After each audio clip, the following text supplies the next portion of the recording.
Haha, you thought we was done? Not even, boy.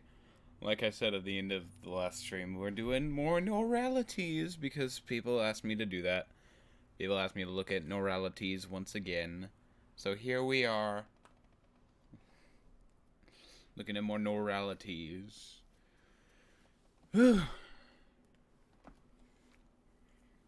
Chat will come in once again. Hello there, chat members. What is going on? Hello there from the last stream, if you guys were there for it.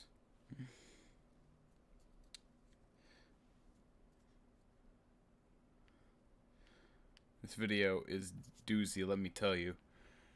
Yeah, so I was asked after my first Noralities video to look at her again. So I decided to... First I picked the 2,000-year-old lolly dragon video. Honestly, didn't have too much to say on that front, and also there were doxers in stream, so that was a whole mess. But yeah, so now we're back to looking more Noralities. Their video on cancel culture, which would probably be fun. Probably be a fun video to look at. Hopefully I won't have the I'm always looking at shit that's so morally grandstandy, so hopefully there isn't much of that in this video. I know I'm a wishful thinker, but sometimes I like to hope for humanity. So I don't even really know what this video is about, but it's about cancel culture, I guess, so let's check it out. Reminder, as I say at the beginning of all these streams, no hate towards the person involved. Don't go after them. This is bad. Alright, you're let's bad talk if you about do it. problematic media. Alright. Content warning mentions and discussions of the sexualization of children, child pornography. Okay, that's a lot. Pedophilia, doing this shit because I don't like videos assault, getting harassment and transphobia. I'm going to be talking about some of these issues at length, and I'm going to try and not show anything graphic, but I may have to include a few shots of anime or manga of children being sexualized in the beginning section, so please be warned of that. So, my last video on child-coded character design ended up being...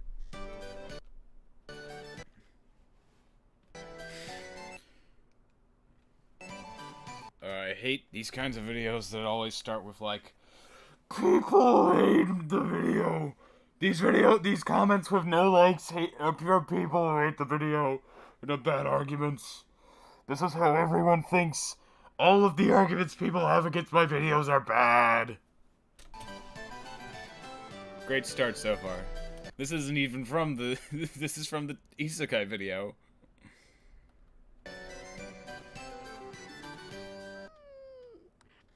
Say popular because that feels wrong, but it did receive a larger response than I am used to. First of all, I did receive a lot of comments from people being genuinely happy that I talked about this, and to all those people, thank you. I am touched beyond belief, and I'm not exaggerating when I say that your kindness and support makes this all worth it. And to the audience of people who did not agree with me... This is obviously a joke comment, come on. Well... okay. I'm gonna loot the lolly and you can't stop me. Put this part at the end of the video, but I don't think the people who disagree with me will actually engage with this video for long enough to get to the ending, because they certainly didn't with the last video. Okay. So here is my follow-up statement to the Dragon Maid video, I guess. Most of the things that I dislike about the Dragon Maid video are acting like Ilulu's people don't have Ilulu's body, because I've dated someone who had Ilulu's body type. And some of the arguments about her child coding stuff I felt were less valid than others, and also she had the statement about you shouldn't sexualize underage people, and whether or not you believe that, she's pretty much a hypocrite because she has art of her sexualizing Todoroki and Deku and Bakugo from My Hero Academia, basically exemplifying that meme that's like you can't sexualize these underage girls, and then they lust over anime boys who are being gay in fan art together and all that. But yeah, those were the main complaints that I thought about. Also, they deleted the My Hero stuff, apparently, after people called her out for that. I don't know. I know it seems Most of the stuff with Kana seemed fine, though. keep talking about this and like I'm wasting my time, but I genuinely want to believe that most of the people who disagreed with me are not acting with malicious intent, but are just simply misinformed or maybe a bit confused. If you are willing to take the time to actually listen to my side and then you still disagree with me, then that's all I can ask. Because there is no conversation at all if you're not even willing to engage in the first place. So before you start writing a comment on this video, I want you to really take some time to think critically about which side of this argument you want to land on. The reason I brought up the author of Rurouni Kenshin not facing jail time or even being fired for his possession of roughly 100 DVDs of real Yeah, fuck Nobuhiro Watsuki. Porn, like not anime, actual human children, was because he is not the exception to the rule in Japan, he's kind of the standard. The possession of child pornography only became totally illegal in Japan in 2015. Charges for possession include imprisonment for up to 1 year and being fined up to 1 million yen, which is just under 9,000 US dollars. He was fined 200,000 yen, or less than $2,000. To everyone who commented about the sexualization of child characters in anime having no real-world harm and that it's just a part of Japan's culture, I would like to inform you of the increasing rates of child abuse, which includes sexual abuse. Whoa, hold on. That Number of characteristics of reported child abuse. United States, the number of reported child abuse cases is decreasing, but the number in Japan continues to increase at a rapid pace. A particular characteristic of child abuse in Japan is the extreme low proportion of sexual... Wait, this says... A particular characteristic of child abuse in Japan is the extremely low proportion of sexual cases reported. Figures for not only the United States and other countries at the forefront of child abuse treatment, but also for Asian countries show physical and sexual child be equally high, followed by psychological abuse or neglect. In Japan, however, the proportions of sexual cases is very low at a... You're literally showing stuff that You're literally showing something that contradicts your own argument. All people had to do was read. I feel like I'm looking at a Prison Made Luke video. Oh my god. Do you even look at...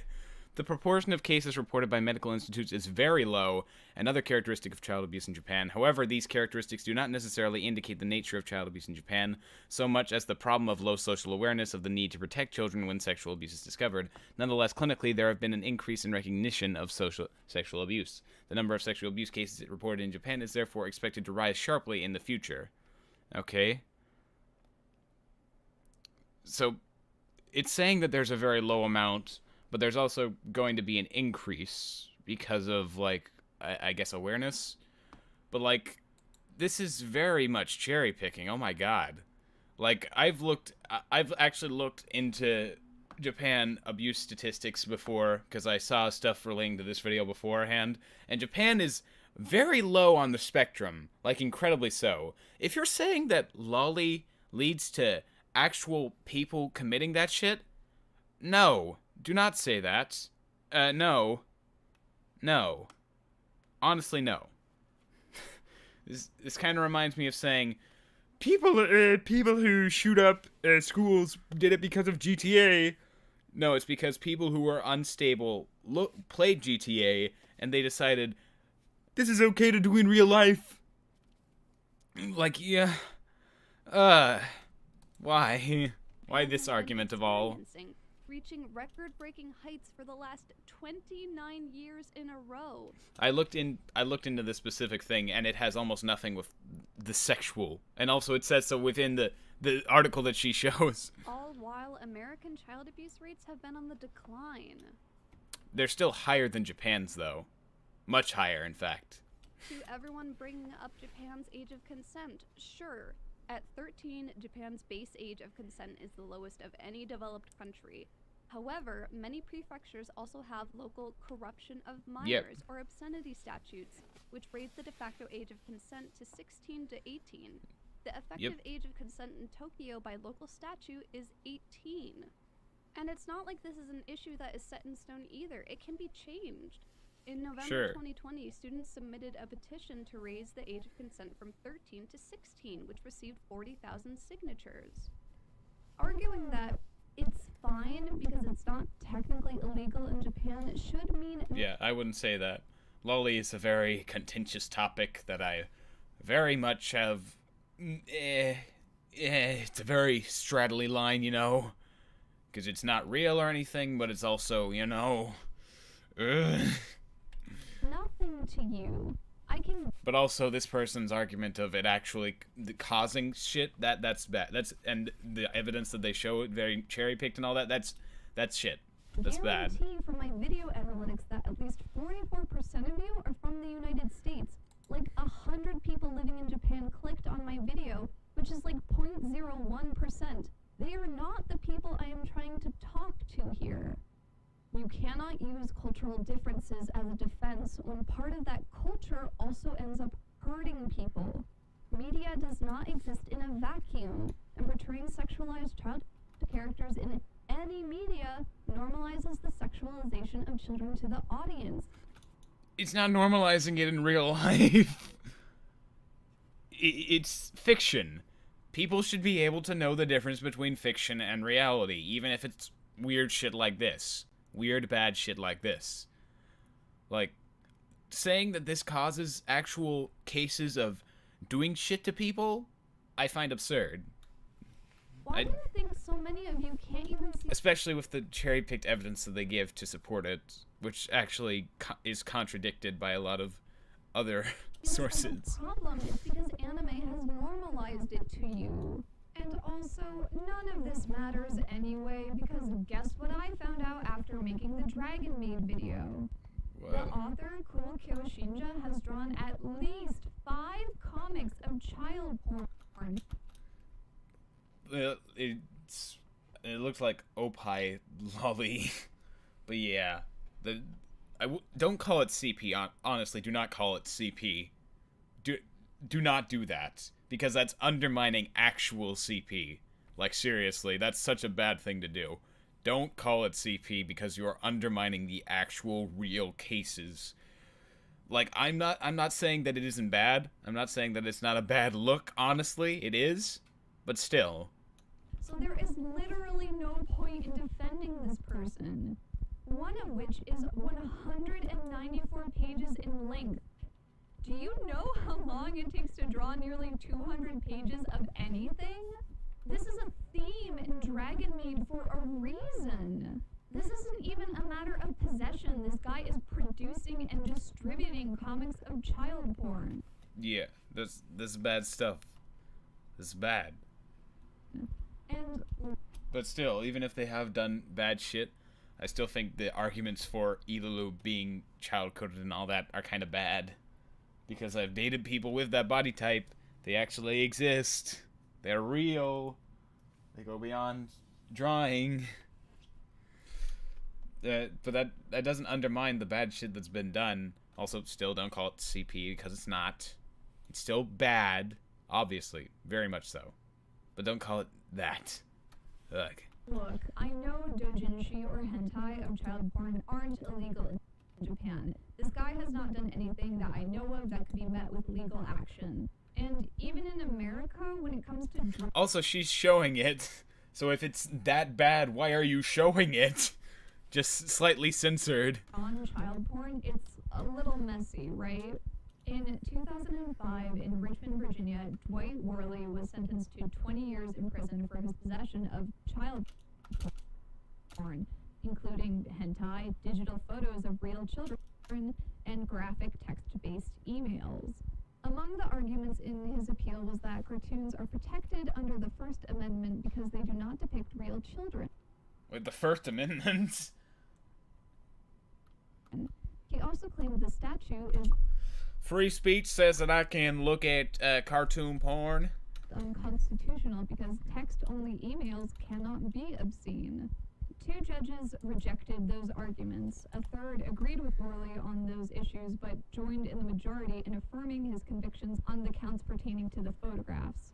The Protect Act of 2003 includes the possession of anime or manga that portrays children in sexual activities as a prosecutable offense.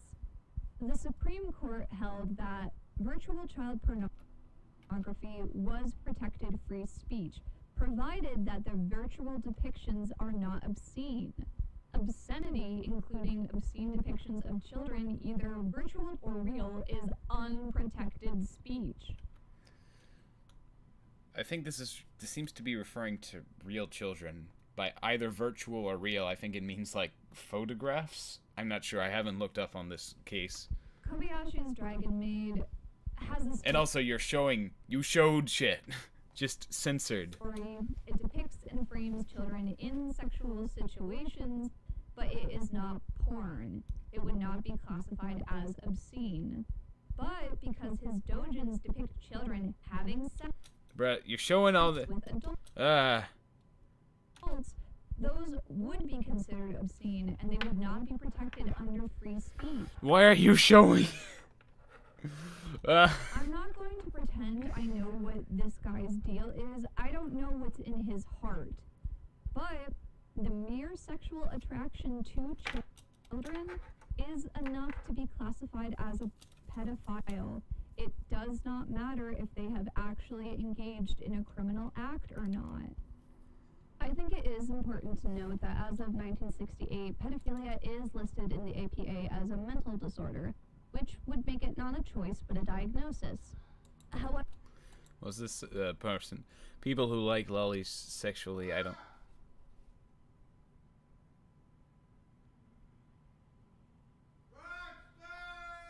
Okay, hold on.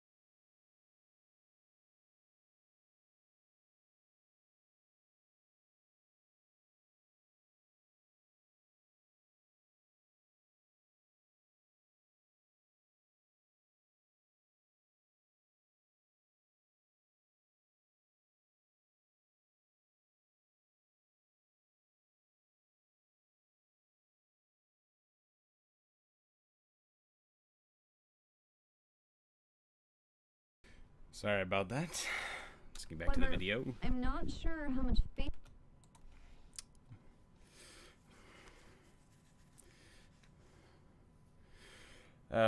Also, oh, yeah, look, this person brings up a good point in the comments. She's leaving out that they must be depictions of real people for it to be actionable. People that don't exist obviously don't have rights. To put in that, considering how enormously under-researched this issue is, and considering that homosexuality was also listed as a mental disorder until 1973, and that being transgender was only removed from the APA in 2012 under the term gender identity disorder. And literally before anyone tries to frame pedophilia as another sexual orientation like homosexuality... Bruh, I don't think anyone really wants to listen to those type of people, to be honest. I would posit that you cannot have a sexual orientation where the party you are attracted to is legally incapable of giving consent 100% of the time. They are in no way comparable. If my theory is wrong and pedophilia is still categorized as a mental illness 10 or 20 or however many years from now, after more research has been done, then obviously I would prefer these people use drawings of child porn as an outlet and not actual child porn. If it is a mental illness and recovery work.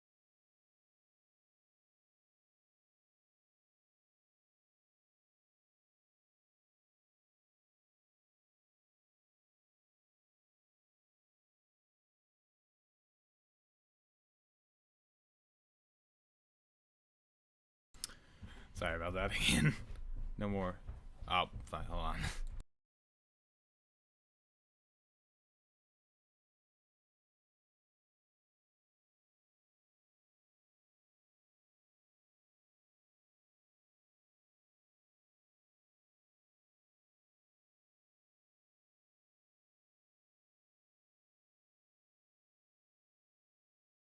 Okay, last interruption.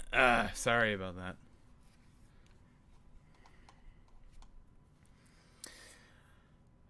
I was just replying to something, got a phone call. Is there gonna be a video planned for this? No, I'm not making any video, though. She needs to stop, also, yeah, she needs to stop calling the CP. Stop calling it drawn CP. It's not. Oh my god. Then obviously I would prefer that over unnecessary incarceration. But that was not the point I was trying to make. Yes, I know. Also, as a disclaimer, I shouldn't even have to say this, but do not harass anyone. I specifically made this video to address how completely out of control online harassment has become. Do not use this video as an excuse to harass or bully or send death threats to anyone. The links to all my sources are in the description in case anyone would like to actually learn more about these issues for themselves. Otherwise, I am moving on. Okay. So this is actually a great way to not a good segue start into so a topic far. that I wanted to discuss for a while, which is problematic media and everything that entails, like cancel culture, death of the author, how media we consume impacts reality. I promise you that I had parts of the script written months ago, and I did not furiously whip it up because a bunch of strangers were kind of weird in my comment section. But what I found interesting about the negative responses was most people knew they couldn't outright defend the sexualization of Kana or Ilulu's design because it would implicate them as siding with people who think that being sexually attracted to children Not real. It isn't. I hate to say this, I really do, but it really isn't. Don't say they're attracted to actual kids. This is very. They have very exaggerated proportions, very exaggerated shit, and all that.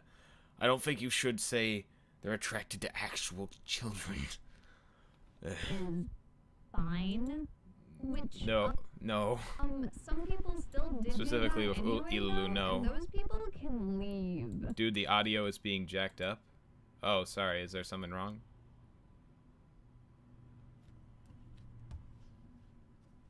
Hold on a second. Let me look at my own stream, see how the audio is going. Jacked up? Oh, sorry. Is there something wrong? Oh, stop calling it. It's me. Trying to make. Yes, I know. Also, as a disclaimer, I shouldn't even have to say this, but do not harass. That's weird. I don't know why it's acting like that. Ugh. Hate when that happens. I hate when weird shit happens.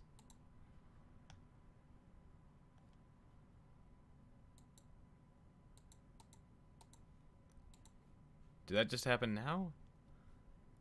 Ugh.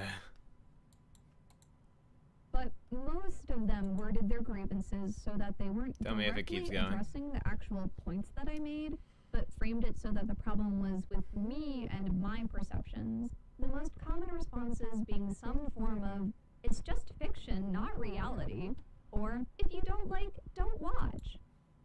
Which, wow, the scales have fallen from my eyes. Oh god, the condescension. I gotta take a second because the condescension is being so hard on me. I gotta think about how I'm being weighed down by society.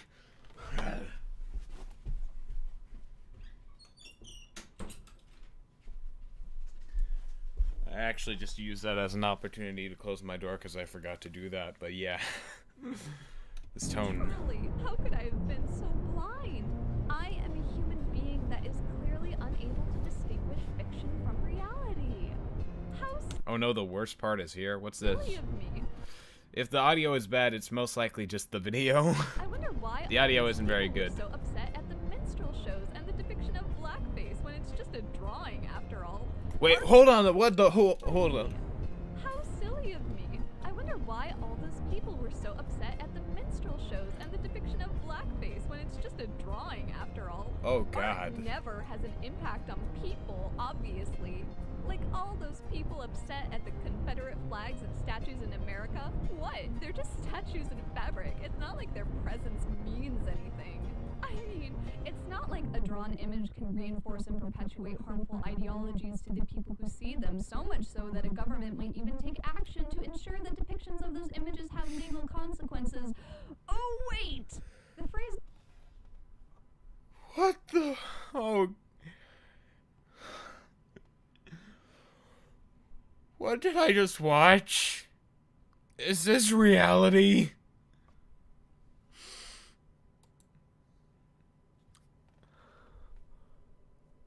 What? I don't know how to process this.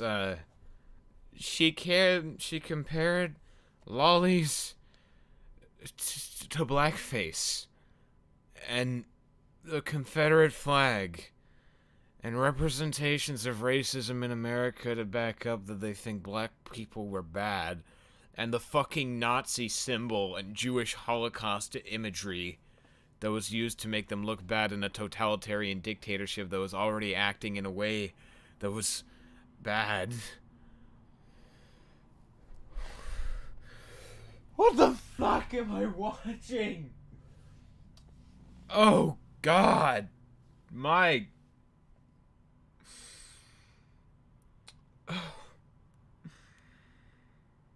Oh. Ugh.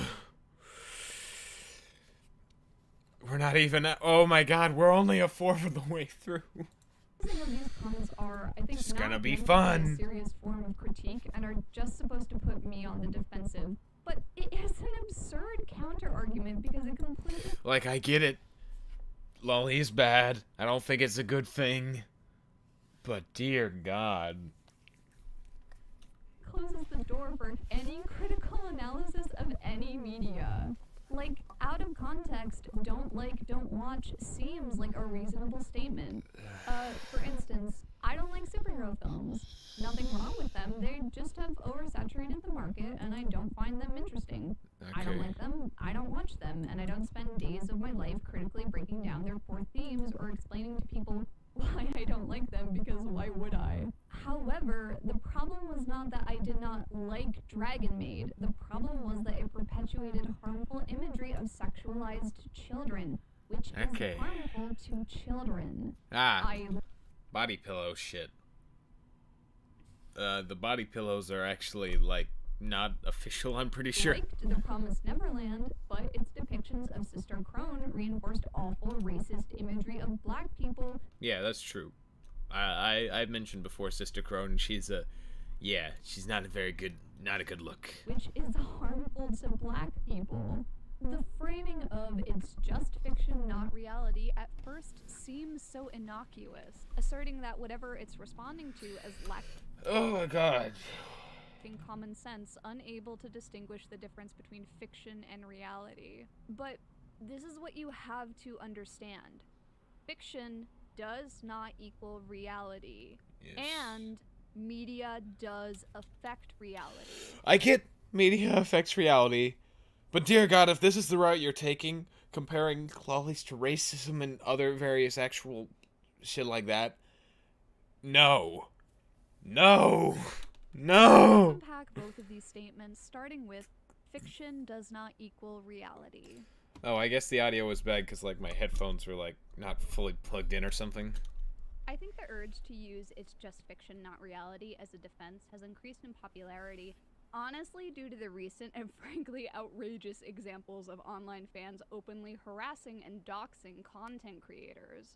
Like former Steven Universe storyboard artist Jesse Zook having to delete their Twitter over some art that they made. Or fans of Voltron sending death threats to the cast and writers because of a pairing they shipped between these two characters. The reason being, some fans falsely accused the ship of being pedophilic, which, first of all, I don't think they even had canonical ages at the time, but I think Shiro has been confirmed to be 25 and Keith is 18. Which is not what pedophilic means. So to a certain extent, I really understand why recently when people hear something or someone being accused of pedophilia, their first instinct may be to brush it off because the term has been thrown around loosely and incorrectly before. Which, can I just say, makes my job so frustrating. Like, when you hear Make about the video someone louder? Sure. potentially committing a crime, your first instinct really shouldn't be, well, I bet people are just misinformed and overreacting. Part of the reason why this is happening more and more frequently is that social media gives fans a much closer window into the production process of their show in a way that has just never been a thing before, and because it's new, we don't have a way to regulate it. Okay. The thing is, the internet kind of tricks you into thinking you're not talking to a real person. It's the same logic behind road rage, like, I mean, you kind of seem like you're not talking to a real person half the time with just how...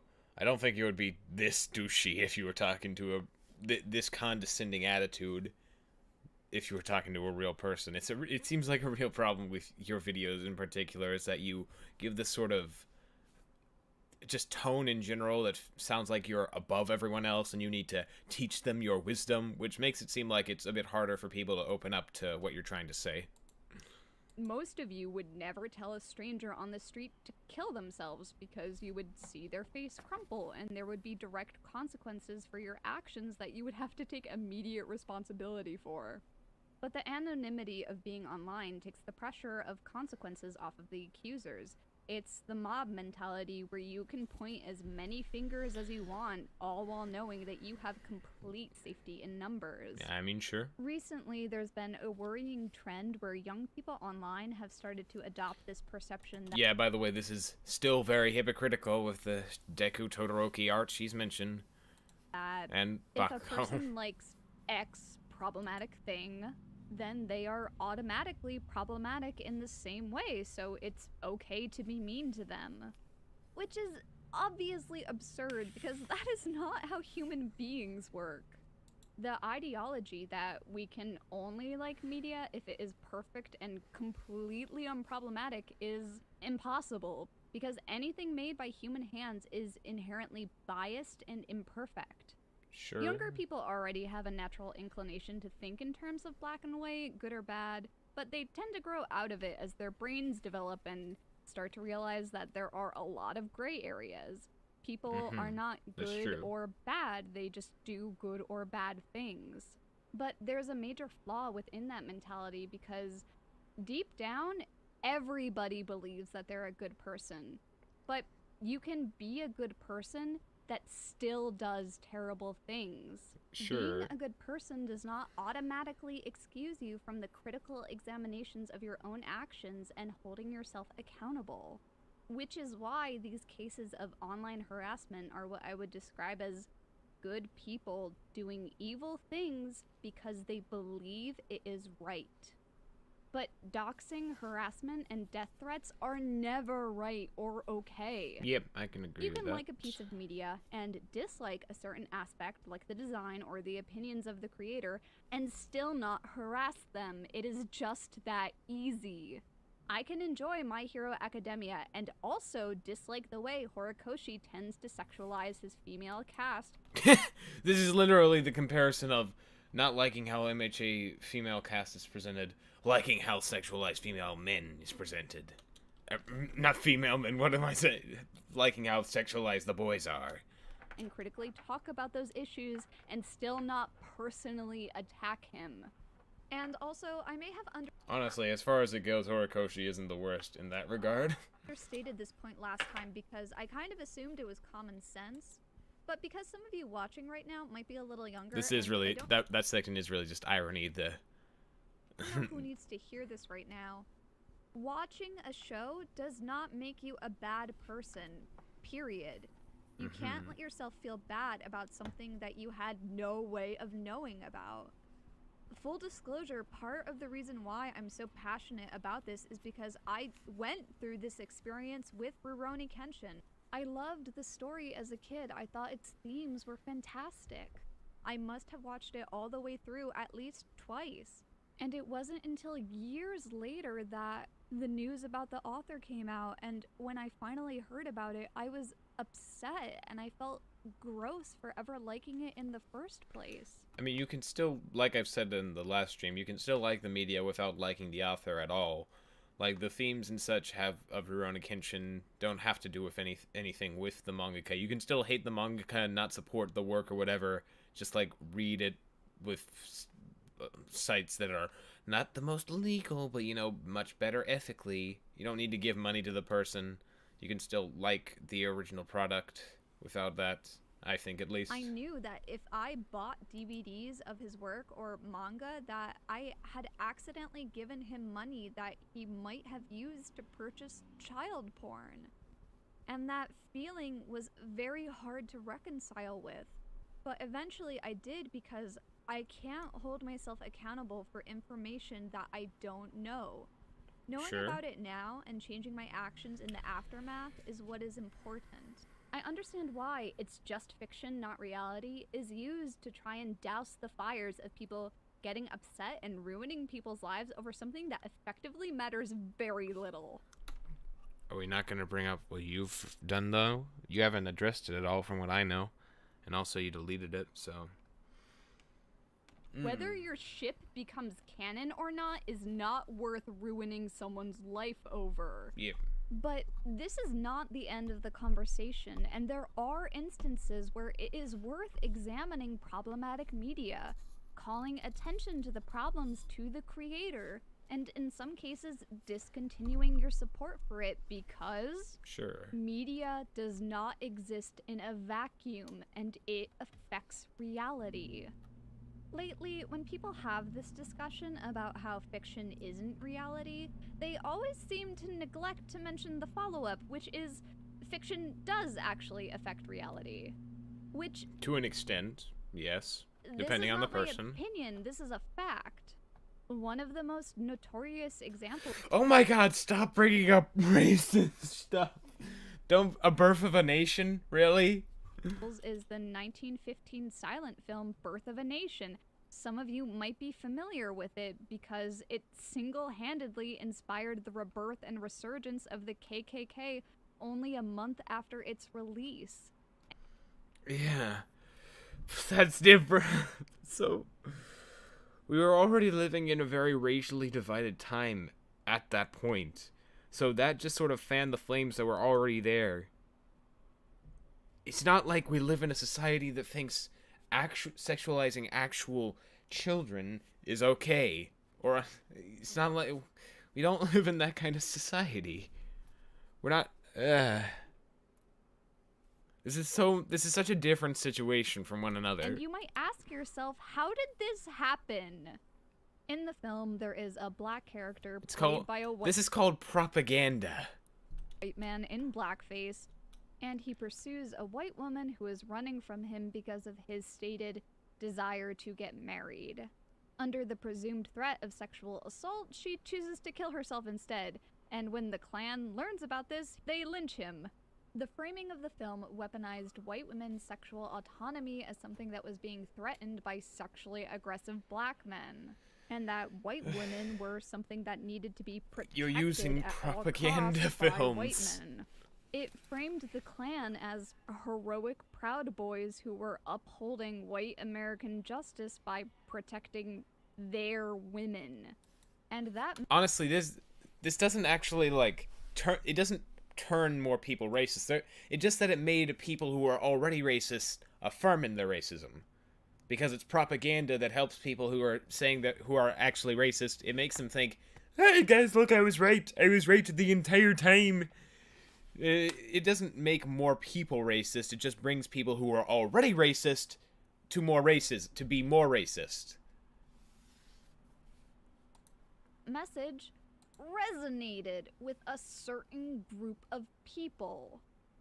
At the tail end of the Civil War, slavery was completely abolished in America in 1865, to which the KKK had originally been formed to as backlash, before being suppressed later in 1871.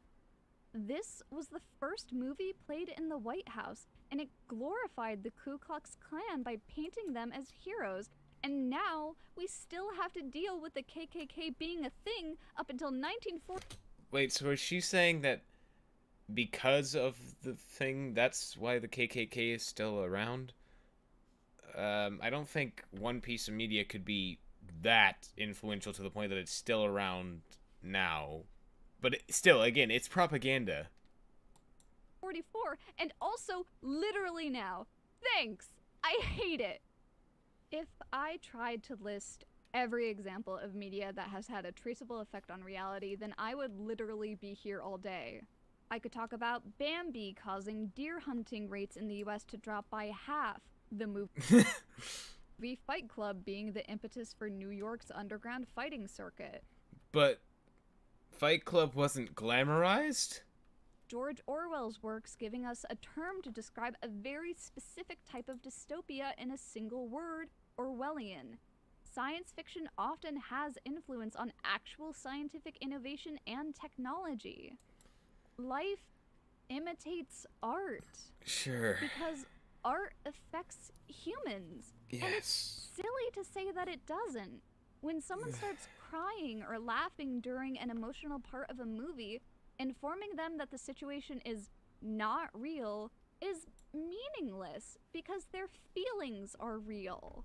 Obviously, humans are capable of critical comprehension, but we are not infallible, and media does inarguably have an effect on how we perceive reality in both positive and negative ways. Sure, but just the way that it's being presented and the way that you're saying it like it is so, and the examples that you're providing to try and back it up for the specific argument that you're tailoring does not work for various reasons, which I hope I've said within the video already. This is why I feel like I'm kind of having to repeat myself a lot. Is so important. It's because, like it or not, it has a direct impact on the human experience. Yes, and people who already do bad things, that see bad things, people who see Fight Club, and they're already people who like to fight, even when the movie says that it's bad, they might start a Fight Club, just based on it. Should we ban fucking Catcher in the Rye because that one guy said he shot John Lennon because of it? No, it's because he was an unstable person that got himself to a piece of media that he decided was telling him that he needed to shoot John Lennon. We shouldn't blame the media. We should blame the person who it was affected by, because they were affected by it because of how they decided to interpret it. Marginalized groups being humanized by television or film is not only good for those groups. And also, yeah, that's not an inarguable thing, specifically with the way that you're going about it. To see themselves represented, but because it also affects how other people perceive them. Also, I never do this, but seriously, if anyone comments again on this video, it's just fiction, not reality, or if you don't like it, don't watch it. Do not harass them, but feel free to just call them out on not actually watching the video all the way through. Please be good. I am trusting you all on this. Yeah, guys, make sure to make fun of them for those bad arguments, because they haven't heard these even worse arguments. If you are mean about it, I will be very disappointed. Alright, so in hindsight, obviously making a film right after the Civil War glorifying the Ku Klux Klan was a bad move. This movie probably shouldn't have been made at all. Yeah, we can all say that. We can say that in retrospect. There were ultimately unsuccessful attempts to ban the film by the NAACP. Boston's NAACP and Trotter argued that the film was a threat to public safety, that it heightened racial tensions and could incite violence. Because it was actual, real propaganda that was specifically meant to rile up people who were already racist to be even more racist. It was reaffirming beliefs, not inciting new ones necessarily. People who weren't racist probably weren't going to agree with the film, but the thing is, everyone in like the 1910s and 20s most had a bit of racism in them, so it was flared by this propaganda which was intentionally meant to upset that flare which they had, which was small, so that it would grow larger. Which is exactly what it ended up doing. Thanks. I hate it. And I like how she says, don't harass them, but inform them about how bad they are. But creators can't always predict the scope of the consequences of what they're making until after it's too late. Once something has been published, you can never take it back. Take, for instance, the 1975 film Jaws by Steven Spielberg, which sparked a huge wave of fear and anti-shark sentiment that have haunted human perceptions of sharks to this very day. This film ended up impacting the... This is just because some people can't differentiate fiction from reality. Americans are kind of... In some cases, people can't differentiate fiction from reality. Some Americans are just pretty stupid in general. Like, there was this one thing where this company tried to do a 1/3 pounder burger that was costing less than the McDonald's quarter pounder, but the Americans chose the quarter pounder because they thought a quarter pounder was more? The environment in a way that I don't think a lot of people are even quite aware of. Shortly after its release in the 1980s, when the sword fishery collapsed, fishermen decided to market the sharks, and the shark fin trade skyrocketed. Shark finning is a truly horrible practice, which involves cutting off a living shark's fin and throwing the animal back into the sea to slowly die. It is a ghoulish practice.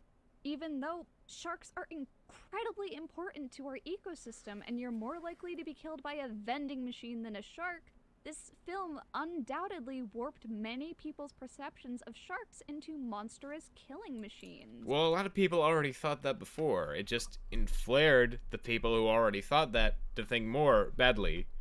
I'm sure there are probably some people who got the idea that it was worse, I guess. But still.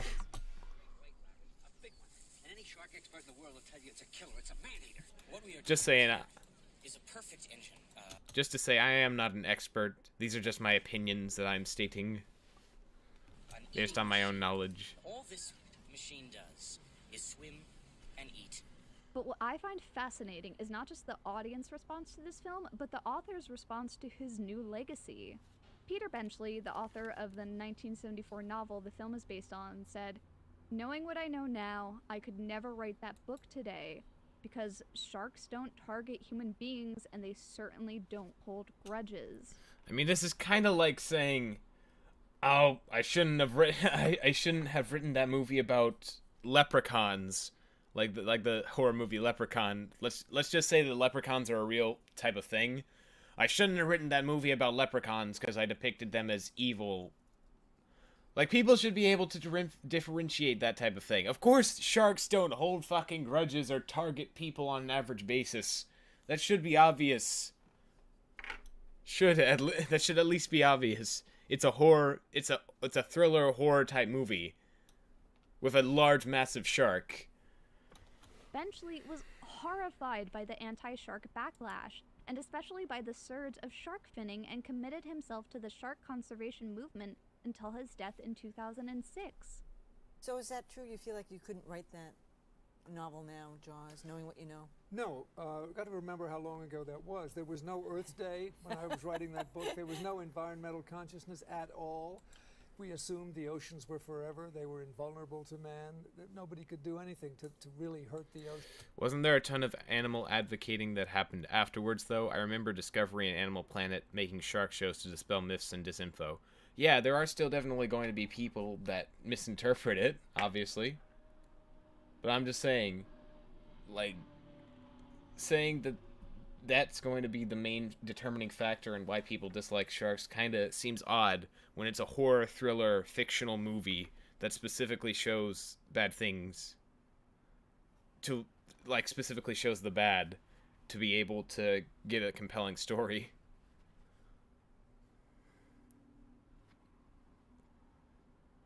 I think the main reason sharks were targeted was because of the shark fin soup, though I'm probably wrong. The thing is, wasn't Jaws like real life work, not art? Huh? And so environmental sense really didn't exist, and nobody knew anything about sharks.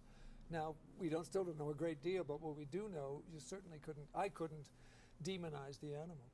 Benchley couldn't have predicted that his novel would be adapted by Steven Spielberg and inadvertently create the summer blockbuster, or a generation of fear and animosity for a single animal.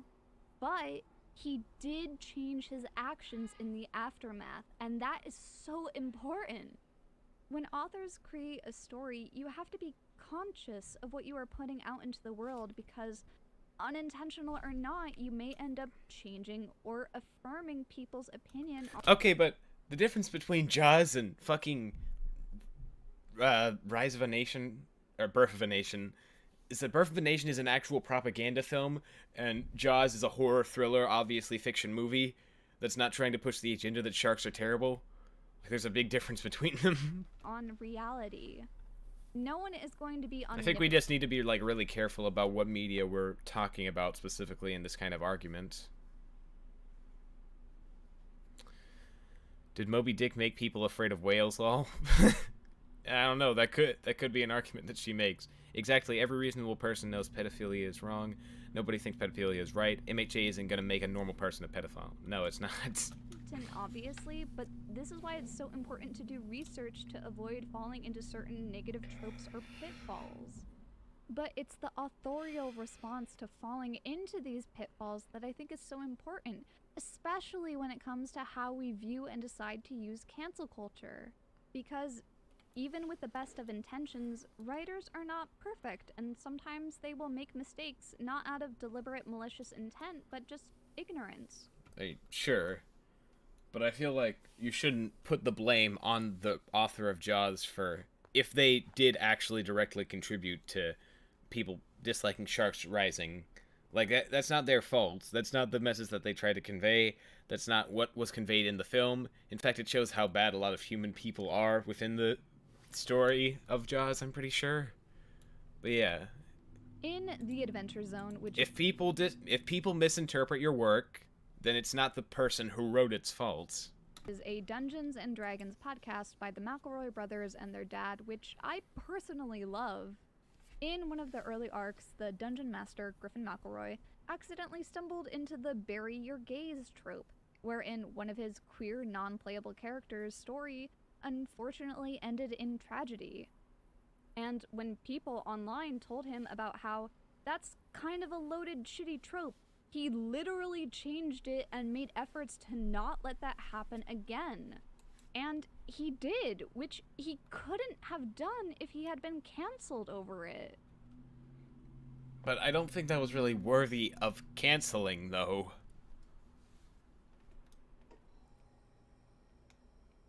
Just the problem generally with think cancel culture is that it removes. It's more just like a, hey, this thing happens. Maybe you should be aware of that. Oh, okay, I won't do that then. Any possibility of rather than, you're a fucking terrible person, KYS. Growth. That because of something someone said or did years ago, that they should be punished forever because the internet is timeless. It assumes that all problematic elements are created equally and have been intentionally created when often that is not true. Honestly, I'm not a fan of cancel culture as a whole because it is a complicated action that needs a careful case-by-case examination of each individual's circumstances. But it's often used as an almost automatic response to bully anyone for doing something you don't personally like. Sure, yeah. What I dislike cancel trying culture. To get to the core of here is people shouldn't be canceled over just being ignorant or misinformed or because their work had an unpredictable effect on the people reading it.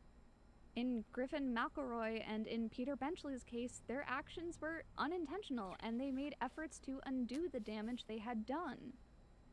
However, what do you do when an author is deliberately creating a work with malicious content or conduct, when they have been informed of the harm that they are causing? I don't think, like, you could say that for someone like, fucking, Kohai Horikoshi, or whatever. People like that. And still refuse to change. Well, that's when things start to get a bit messy. Death of the author. Death of the author is a term coined in a 1967 essay by Roland Barthes, which, to put it very simply, means that the authorial intent should have no impact on an audience's reading or interpretation of a text. Which, frankly, I think people have been over-employing this idea lately because it's easy. It takes all of the responsibility off of the reader. Sorry, I was to put it very simply, kind of zoning out. That the authorial intent should have no impact on an audience's reading or interpretation of a text. Which, frankly, I think people have been over-employing this idea lately because it's easy. It takes all of the responsibility off of the reader to do any further research. Now we are 30 minutes through and I feel so drained, I guess. Or to examine a text outside of their own worldview. Much like canceling, I think death of the author cannot be used as a catch-all. It needs to be applied in a case-by-case basis. Like, H.P. Lovecraft was racist, even for the time he was born in. But he's dead. Buying or engaging with his work is probably going to be harmless. By buying or reading his work, you are not giving your money and support to a person who you know to be racist. It's going to his estate or whatever. You can read the text not knowing the name of his cat, Google at your own risk, and enjoy the iconic horror.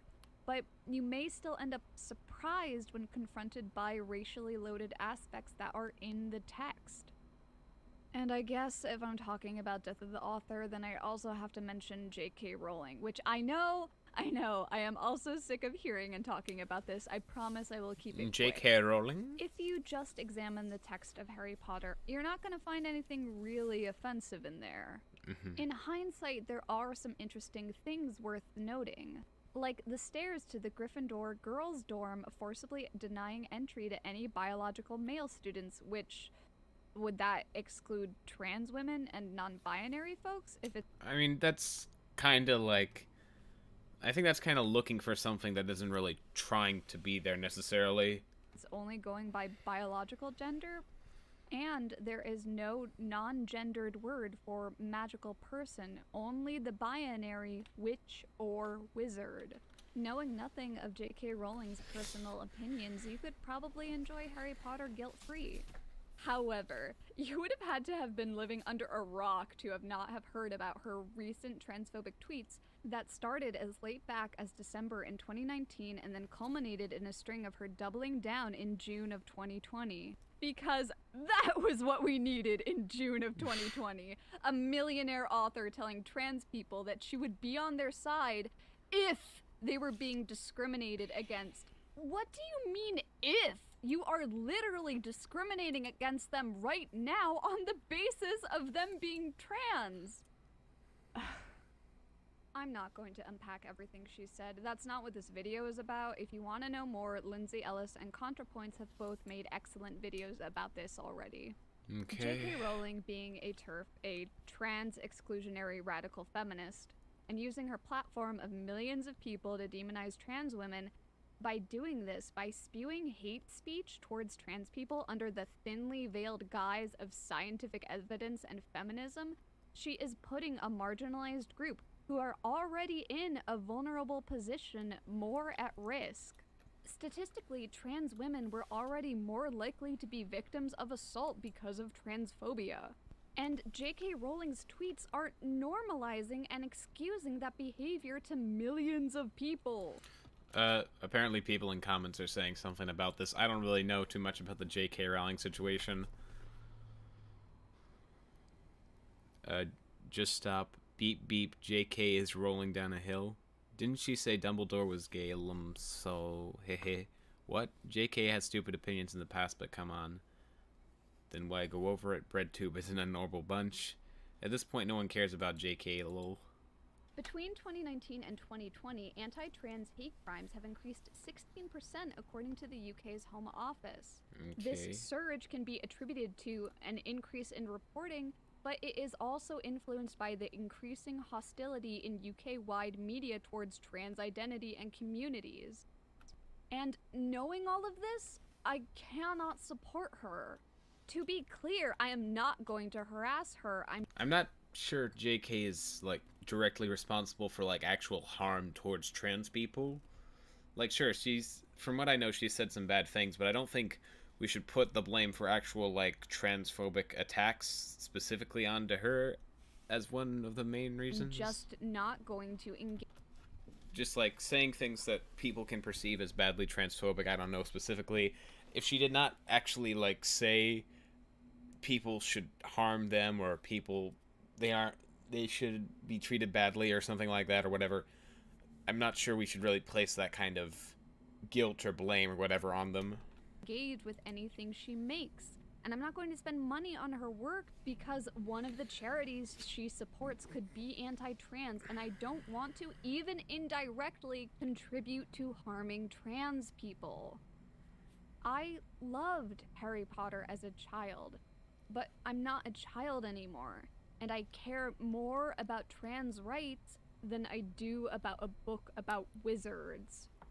Alright, so hopefully I'm starting to make my point clear here about why this is so important, and why the decision to use cancel culture is a spectrum that should be used carefully.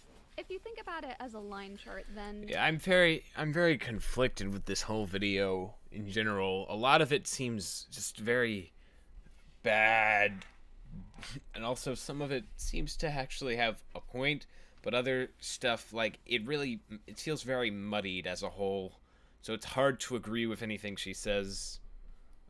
I don't know. Dead people would be in the middle. Like, nothing is going to happen if you cancel them. You can enjoy their work, but you may want to know ahead of time if they were an asshole just so you aren't surprised by it. And on the far left, I would put people who literally have done nothing wrong. And then next to that, I would put people who did a bad thing, but unintentionally, and they tried to fix it afterwards. Griffin McElroy and Peter Benchley would be here. Oh, and also Nintendo during the Jinx controversy and the Porygon episode accidentally triggering seizures. Like, they messed up, but they completely took responsibility for their actions and changed them in the future.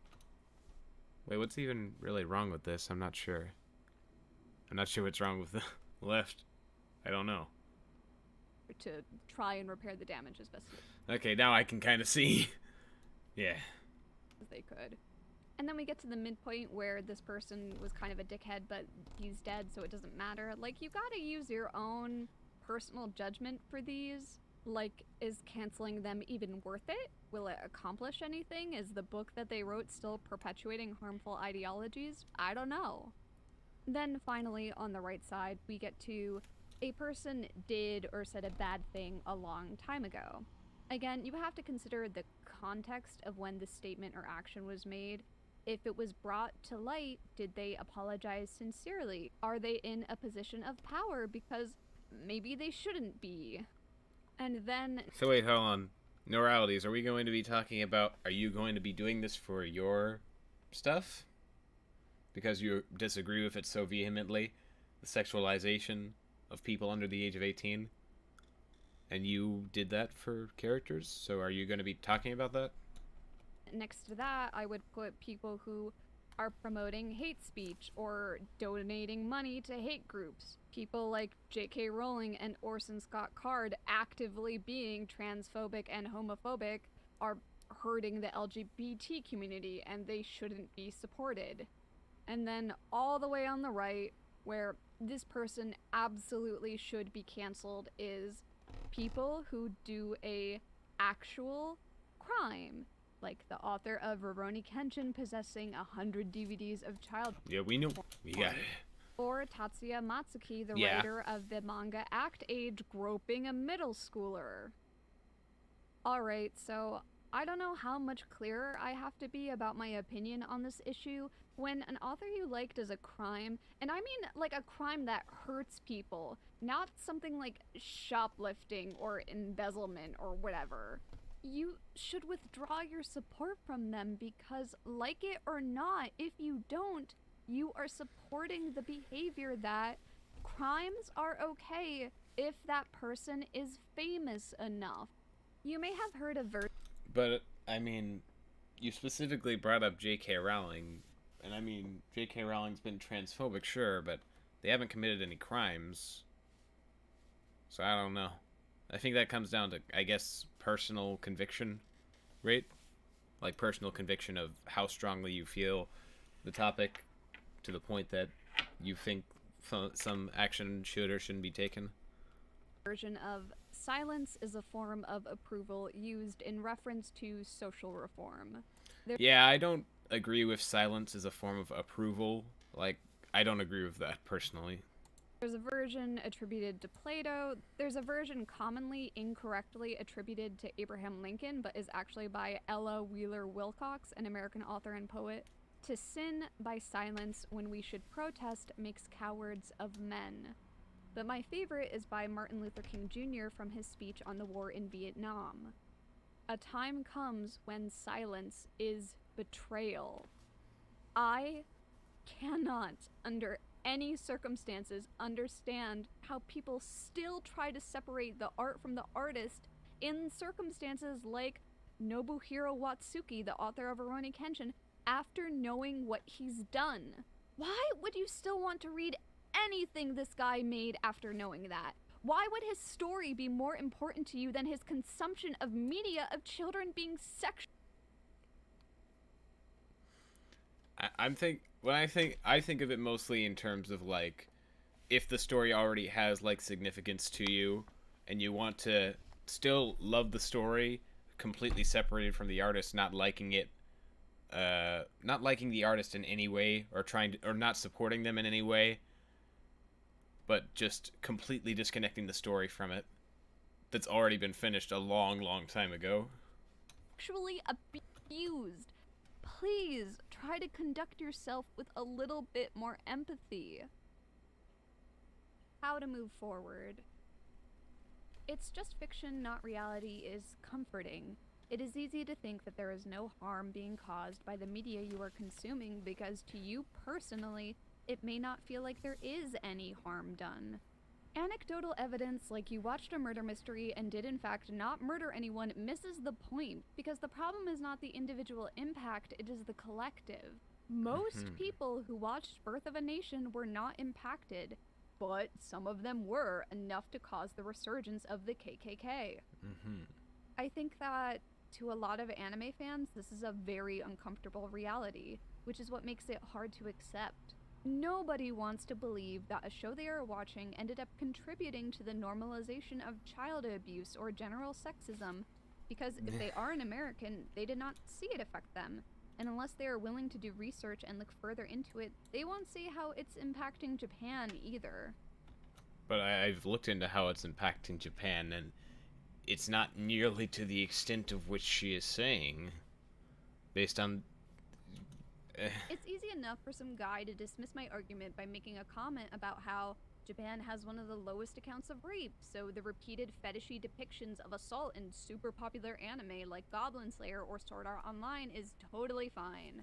And no one's saying that it's really okay. yes, that is a true statistic that is easily Googleable, but it is a misleading statistic if you aren't willing to do any more follow-up research. Because if you did, you would find articles describing that Japan's rape statistics actually increased by 27% in just the first half of 2018. But why? But you're saying like it's specifically because of stuff like that, when it's been in the culture for decades. So, is it just because? Is it just now that it? Why is it just now that it's going up so much when this sort of media has existed within Japan for decades? Clearly, maybe it's time to look for a different source. Reaching more than 1.3 thousand cases. The reason for this being is back in 2017, the definition for rape in Japan was strictly only defined as forced vaginal intercourse, but it was updated to include other forms of sexual assault and also men as rape victims, which up until that point had been excluded entirely. The revision also eliminated a requirement that the victim needed to file a criminal complaint before a case could be prosecuted. All this to say, it's not that Japan magically had less rape cases, it's that they were being underreported. Okay. When addressing these kinds of issues, you also have to consider that... So wait, the increase is just because of standardization showing what it's already at, which is still lower, still much lower on the spectrum. But like you're also saying that the increase is because of the stuff in Japanese media, and oh my god, all of these points are just flip-flopping between one another to the point that the statistics that they're using are going for and against their argument at the same time in weird ways. It's kind of hard to process like that. Japan has a long history of personal shame culture that tends to blame incidents like these as some kind of personal failing of the victim. In 2016, a government survey indicated that nearly a third of Japanese women have been subjected to sexual harassment at the workplace, including inappropriate touching and unwarranted advances.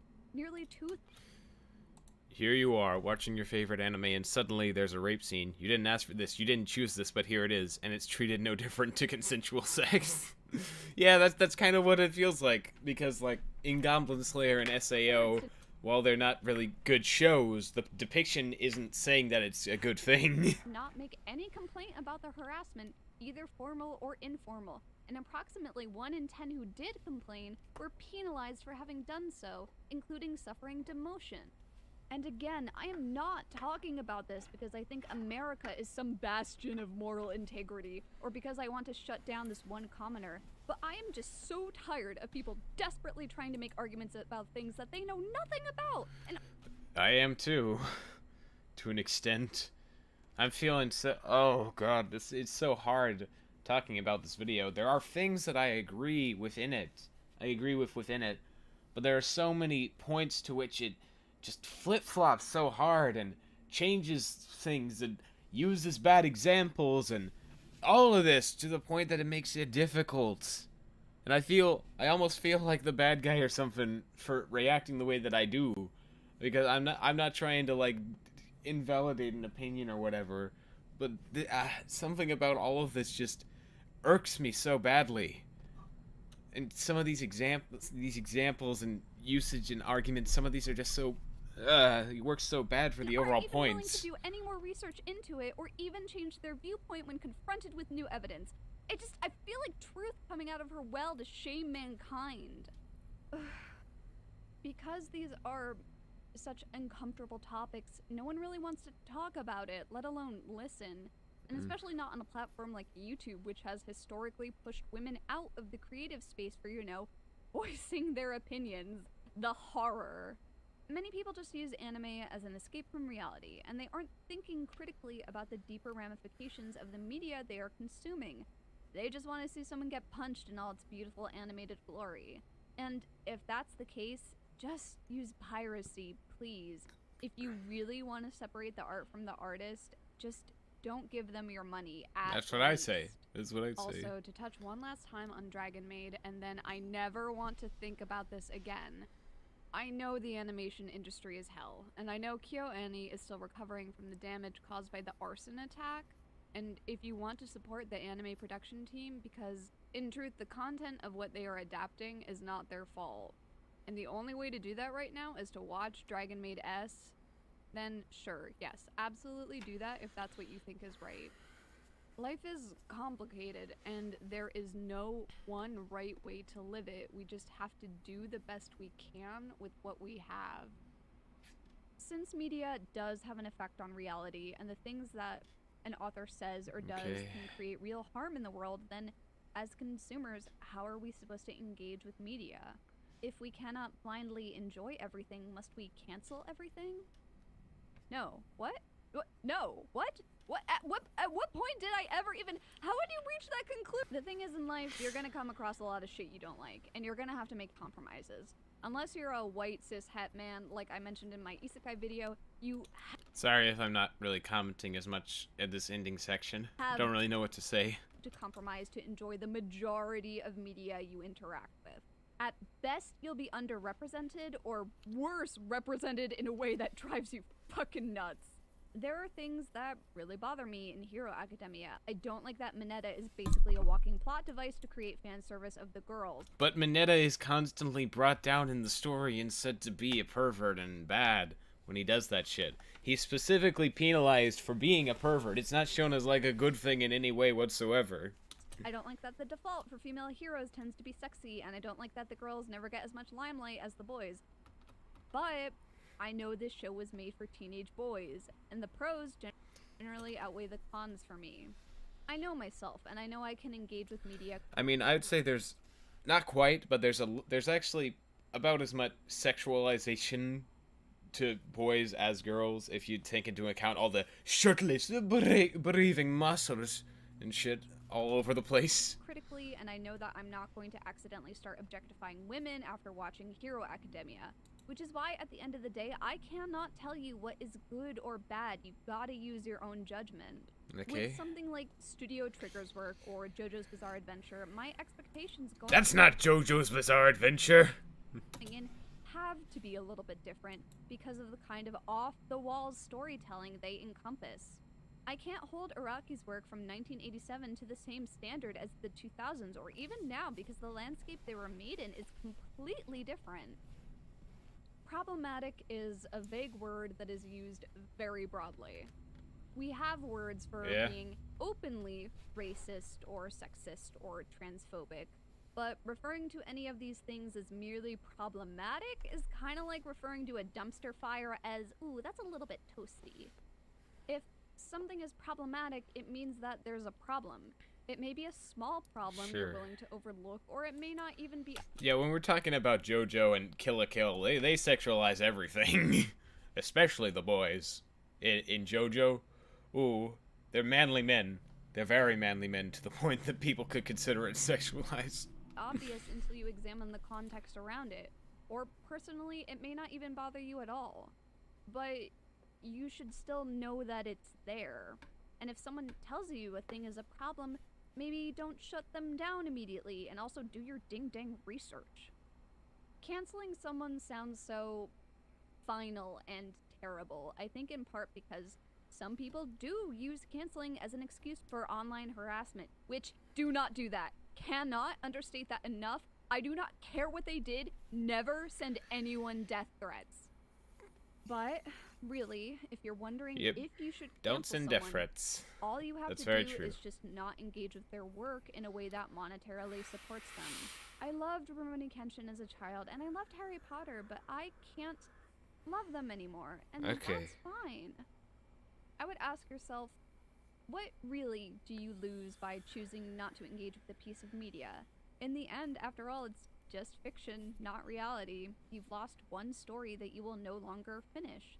It may seem hard at first, but there are billions of other stories out there that haven't been written by racists or actual criminals. I can lead you to the water. I can tell you where the water comes from, that humans need water to live, why it's important to conserve water and keep it clean. But Okay, I think we've basically watched the whole video.